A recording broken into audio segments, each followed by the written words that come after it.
രാജ്യത്തെ ഏറ്റവും ഭാഗ്യം കെട്ട വ്യക്തി ആരാണ്? പലരും പല ഉത്തരങ്ങളും പറയും. പ്രധാനമന്ത്രിയാകാൻ ശ്രമിച്ച പ്രധാനമന്ത്രിയാകാത്ത രാഹുൽ ഗാന്ധിയാണെന്ന് ചിലർ പറയും. 400 സീറ്റുകൾ കിട്ടുമെന്ന് വീമ്പടിച്ച് തിരഞ്ഞെടുപ്പിനെ നേരിട്ട് തകർന്ന് മറ്റുള്ളവരുടെ കാരുണ്യം കൊണ്ടും ഭരണം നടത്തുന്ന നരേന്ദ്രമോദിയാണെന്ന് ചിലർ പറയും. കഴിഞ്ഞ ലോക്സഭാ തിരഞ്ഞെടുപ്പിൽ കേരളത്തിൽ തകർന്ന് തരിപ്പണമായ CPM-നെ നയിച്ച മുഖ്യമന്ത്രി പിണറായി വിജയനാണെന്ന് ചിലർ പറയും. അവരവർക്ക് താൽപ്പര്യമുള്ള രീതിയിൽ പല ഉത്തരങ്ങൾ ഈ ചോദ്യത്തിന് കിട്ടും. പക്ഷേ എന്നെ സംബന്ധിച്ച്, അതായത് എന്നോട് ഈ ചോദ്യം ആരെങ്കിലും ചോദിച്ചാൽ ഞാൻ പറയുന്ന ഉത്തരം കങ്കണ റണാവത്ത് എന്നാണ്. അത് വെറുതെ പറഞ്ഞതൊന്നുമല്ല, കാര്യമുണ്ടായിട്ട് പറഞ്ഞു തന്നെയാണ്. ഞാൻ നോക്കിയിട്ട് ഇതിനപ്പുറം ഭാഗ്യക്കേടുള്ള ഒരു വ്യക്തിയെ ഈ രാജ്യത്ത് കണ്ടെത്താൻ കഴിയുന്നില്ല. ഒന്ന് ആലോചിച്ച് നോക്കൂ. BJPക്ക് വേണ്ടി രാവും പകലുമില്ലാതെ സമൂഹ മാധ്യമങ്ങൾ വഴി വാദിച്ചു. സ്വന്തം കയ്യിലെ കാശ് മുടക്കി രാജ്യസ്നേഹം തുളുമ്പുന്ന പല ചിത്രങ്ങളെടുത്ത് BJP സുഖിപ്പിച്ചു. ഒടുവിൽ കഴിഞ്ഞ ലോക്സഭാ തെരഞ്ഞെടുപ്പിൽ BJP പുള്ളിക്കാരത്തിക്ക് സീറ്റ് നൽകി പാർലമെൻറ്റ് മെമ്പറാക്കി മാറ്റി. BJPയുടെ പാർലമെൻറ്റ് മെമ്പർ എന്ന് പറഞ്ഞാൽ അത്ര ചെറിയ പോസ്റ്റൊന്നുമല്ലല്ലോ. അതുകൊണ്ട് തന്നെ ഇനിയെല്ലാം തൻ്റെ കൈക്കുള്ളിലാണെന്ന് കരുതിയ ഒരാളാണ് കങ്കണ. പാർട്ടിയും തൻ്റെ കൂടെയുണ്ട്, പ്രവർത്തകരും തൻ്റെ കൂടെയുണ്ട്, മാത്രമല്ല തനിക്ക് അനുകൂലമായ സാഹചര്യവും എന്നെല്ലാം കരുതി ഒരു പാർലമെൻറ്റ് മെമ്പറായി പ്രവർത്തനം ആരംഭിച്ച കങ്കണ റണാവത്തിന് അവരുടെ ജീവിതത്തിൽ ഇതുവരെ സംഭവിച്ചിട്ടില്ലാത്ത അത്ര തിരിച്ചടിയാണ് ഇപ്പോൾ സ്വന്തം പാർട്ടി നേതൃത്വം നൽകുന്ന ഇന്ത്യൻ ഭരണകൂടത്തിൽ നിന്നും നേരിട്ടിരിക്കുന്നത്. സ്വന്തം കാശ് മുടക്കി നിർമ്മിച്ച ഒരു സിനിമ റിലീസ് ചെയ്യാനാകാതെ കാത്തുവച്ചുകൊണ്ടിരിക്കുകയാണ്. ചിത്രം റിലീസ് ചെയ്യാൻ സ്വന്തം പാർട്ടിയും പാർട്ടി നേതൃത്വം നൽകുന്ന സെൻസർ ബോർഡും സമ്മതിക്കുന്നില്ല. എന്തൊരു കഷ്ടമാണല്ലേ. അപ്പോൾ ഞാൻ നേരത്തെ പറഞ്ഞത് ശരിയായി. രാജ്യത്തെ ഏറ്റവും ഭാഗ്യം കെട്ട വ്യക്തി എന്ന് പറയുന്നത് ഇപ്പോൾ കങ്കണ റണാവത്താണ്. ചലച്ചിത്ര നടി കങ്കണ റണാവത്ത് BJP MP ആണ്. ശരി, കേന്ദ്രത്തിൽ ഭാരതീയ ജനതാ പാർട്ടി നേതൃത്വം നൽകുന്ന സർക്കാരാണ് ഭരണം നടത്തുന്നത്. കറക്റ്റ്. എന്നിട്ടും കങ്കണ റണാവത്ത് ചിത്രം എമർജൻസി സെൻസർ ബോർഡ് സെൻസർ ചെയ്ത് നൽകുന്നില്ല. കങ്കണയ്ക്ക് കോടതിയെ സമീപിക്കേണ്ട സാഹചര്യമാണ് നിലവിലുള്ളത്. ചിത്രത്തിൻ്റെ പല ഭാഗങ്ങളും കട്ട് ചെയ്യാതെ റിലീസ് ചെയ്യാൻ സെൻസർ ബോർഡ് തയ്യാറാകുന്നില്ല. മുൻ പ്രധാനമന്ത്രി ഇന്ദിരാഗാന്ധിയുടെ ജീവിതത്തെ ആസ്പദമാക്കി ഒരുക്കുന്ന ചിത്രമാണ് എമർജൻസി. ഈ ചിത്രത്തെക്കുറിച്ച് നേരത്തെ ഒരു ധാരണയുണ്ടായിരുന്നു. എമർജൻസി എന്ന സിനിമയിലൂടെ BJPയുടെ എതിരാളികൾക്ക് നേരെ, അതായത് കോൺഗ്രസിന് നേരെ കങ്കണ തീ തുപ്പുമെന്നായിരുന്നു പറഞ്ഞു കേട്ടിരുന്നത്. രാജ്യത്ത് അടിയന്തരാവസ്ഥ ഏർപ്പെടുത്തിയ ഇന്ദിരാഗാന്ധിയെ വിമർശിച്ചുകൊണ്ടുള്ള ചിത്രമാണ് ഇതെന്നാണ് കങ്കണ പറഞ്ഞിരുന്നതും പുറത്തു വന്ന വിവരങ്ങളും. സ്വാഭാവികമായി ഇത് കേൾക്കുന്ന നമ്മൾ എന്താണ് കരുതുന്നത്? എമർജൻസി എന്ന ചിത്രത്തിൽ നെഗറ്റീവ് കഥാപാത്രമായി ഇന്ദിരാഗാന്ധി എത്തും എന്ന് തന്നെയാണ് നമ്മൾ പ്രതീക്ഷിക്കുന്നത്. ചിത്രം സംവിധാനം ചെയ്യുന്നതും നിർമ്മിക്കുന്നതും കേന്ദ്ര കഥാപാത്രത്തെ അഭിനയിക്കുന്നതും BJP MP ആയ കങ്കണ റണാവത്താണ്. മാത്രമല്ല, ഇന്ത്യയെ സംബന്ധിച്ച് അടിയന്തരാവസ്ഥ എന്ന സംഗതിക്ക് നല്ല പേരുമില്ല. അതിൻ്റെ പേരിൽ ഇപ്പോഴും കോൺഗ്രസ് വിമർശനങ്ങൾ നേരിട്ടുകൊണ്ടിരിക്കുകയാണ്. അങ്ങനെയുള്ള സാഹചര്യത്തിൽ മുൻ പ്രധാനമന്ത്രി ഇന്ദിരാഗാന്ധിയെ വില്ലത്തിയായും അവരുടെ മകൻ സഞ്ജയ് ഗാന്ധിയെ വില്ലനായുമൊക്കെ സിനിമയിൽ ചിത്രീകരിക്കും എന്നായിരുന്നു എല്ലാവരുടെയും വിശ്വാസം. എന്നാൽ ഇന്ത്യൻ എക്സ്പ്രസ് ദിനപത്രത്തിൽ പ്രസിദ്ധീകരിച്ച റിപ്പോർട്ട് പ്രകാരം കാര്യങ്ങൾ നേരെ തിരിച്ചാണ് എന്നാണ് പറയുന്നത്. അതായത് സിനിമയിൽ ഇന്ദിരാഗാന്ധിയെ വലിയ രീതിയിൽ മഹത്വവൽക്കരിച്ചിരിക്കുകയാണ്. നമ്മൾ നേരത്തെ കേട്ടതുപോലെ ചിത്രത്തിലെ ഇന്ദിരാഗാന്ധിയുടെ കഥാപാത്രം നെഗറ്റീവ് ക്യാരക്ടർ അല്ല. മാത്രമല്ല, ചിത്രത്തിലെ ഇന്ദിരാഗാന്ധിയുടെ കഥാപാത്രം ഇരുമ്പ് വനിതയായി ഉയർത്തിക്കാട്ടുകയും ചെയ്തിട്ടുണ്ട്. നമ്മൾ ഇതുവരെ കരുതിയിരുന്നത് ഇന്ദിരാഗാന്ധിയാണ് എമർജൻസി എന്ന ചിത്രത്തിൽ വില്ലത്തി എന്നാണ്. ഇന്ദിരാഗാന്ധി അല്ലെങ്കിൽ ആരാണ് ചിത്രത്തിലെ വില്ലന്മാർ? അതാണ് രസം. ചിത്രത്തിലെ വില്ലന്മാർ സിഖുകാരാണ്.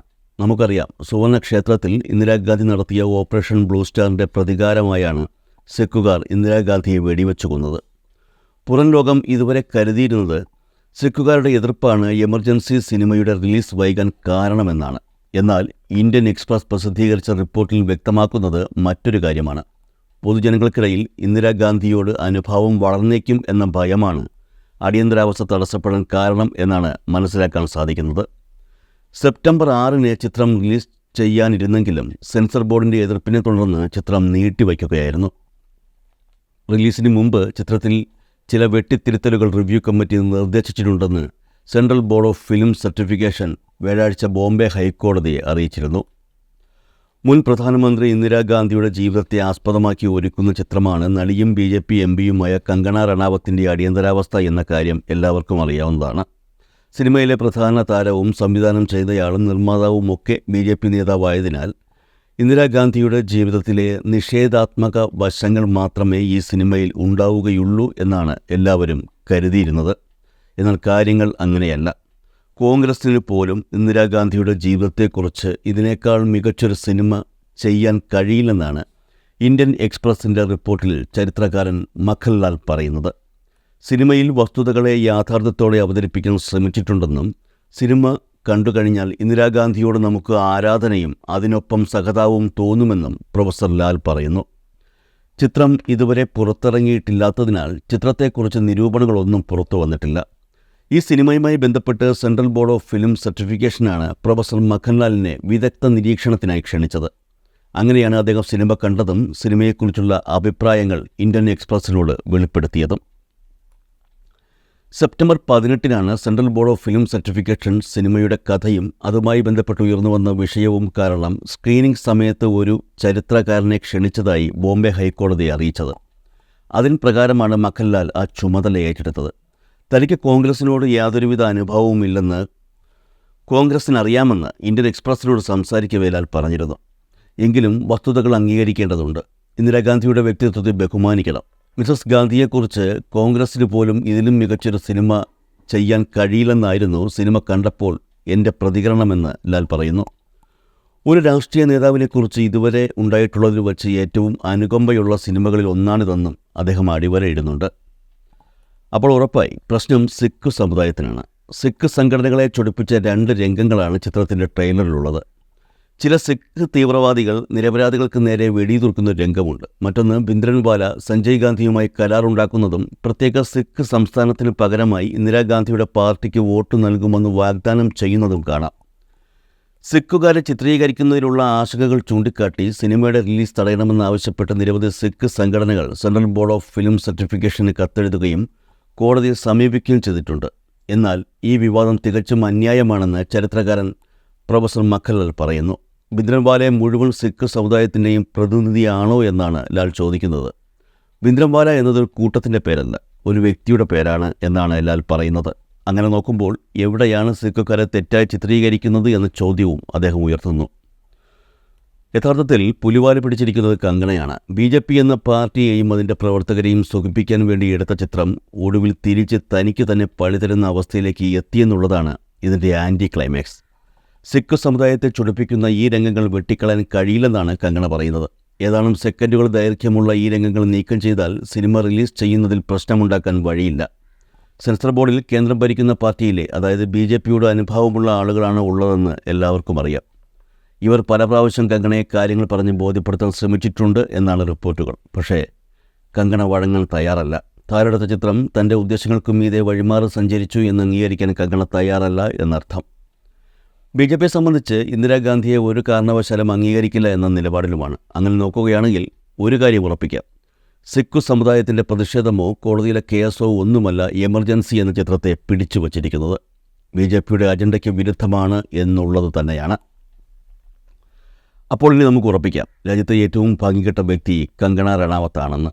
വളരെ പ്രയാസപ്പെട്ട് തൻ്റെ പാർട്ടിയെയും പാർട്ടി പ്രവർത്തകരെയും സുഖിപ്പിക്കാൻ വേണ്ടി എടുത്ത ഒരു ചിത്രം നേർവിപരീത ഫലം ചെയ്യുന്നു എന്ന് പറഞ്ഞാൽ ആർക്കാണ് വിഷമം തോന്നാത്തത്? കങ്കണ ഇന്ദിരാഗാന്ധിയെക്കുറിച്ച് ചിത്രം എടുക്കുന്നു എന്ന് പറയുമ്പോൾ അത് കേൾക്കുന്ന എല്ലാവർക്കും ഒരു ബോധ്യമുണ്ട്. ഇന്ദിരാഗാന്ധിയുടെ ക്രൂരതകളും അടിയന്തരാവസ്ഥ സമയത്ത് സംഭവിച്ച ക്രൂരകൃത്യങ്ങളുമൊക്കെ ഇന്ത്യയിലെ ജനങ്ങളെ കാണിക്കാനായിരിക്കും ആ ചിത്രം എന്നാണ് ജനങ്ങൾ കരുതുന്നത്. പക്ഷേ പണി പാളി. പ്രൊഫസർ മഖൻലാൽ പറഞ്ഞത് ശരിയാണെങ്കിൽ കോൺഗ്രസ്സുകാർക്ക് പോലും ഇത്രയും നല്ല രീതിയിൽ ഇന്ദിരാഗാന്ധിയുടെ ജീവചരിത്രം അവതരിപ്പിക്കാൻ കഴിയില്ല എന്നാണ് മനസ്സിലാക്കാൻ സാധിക്കുന്നത്. എന്തായാലും സെൻസർ ബോർഡിലും സിനിമയുടെ തലപ്പത്തും ഉള്ളവരൊക്കെ ചിത്രം കണ്ടു കാണും. അവർക്ക് കാര്യങ്ങൾ മനസ്സിലായിട്ടുമുണ്ട്. ഒന്നുകിൽ കങ്കണ റണാവത്ത് കരച്ചിൽ മതിയാക്കി താഴേക്കിറങ്ങണം, അതായത് സീനുകൾ കട്ട് ചെയ്ത് മാറ്റാൻ സമ്മതിക്കണം. അല്ലെങ്കിൽ സെൻസർ ബോർഡിലെ ആൾക്കാർ കങ്കണയ്ക്കൊപ്പം എത്തണം എന്ന് പറഞ്ഞാൽ സീനുകൾ ജനങ്ങൾ കണ്ടാലും പ്രശ്നമില്ലെന്ന് അവർ കരുതണം. എന്തായാലും ഇത് രണ്ടും നടക്കുമെന്ന് തോന്നുന്നില്ല.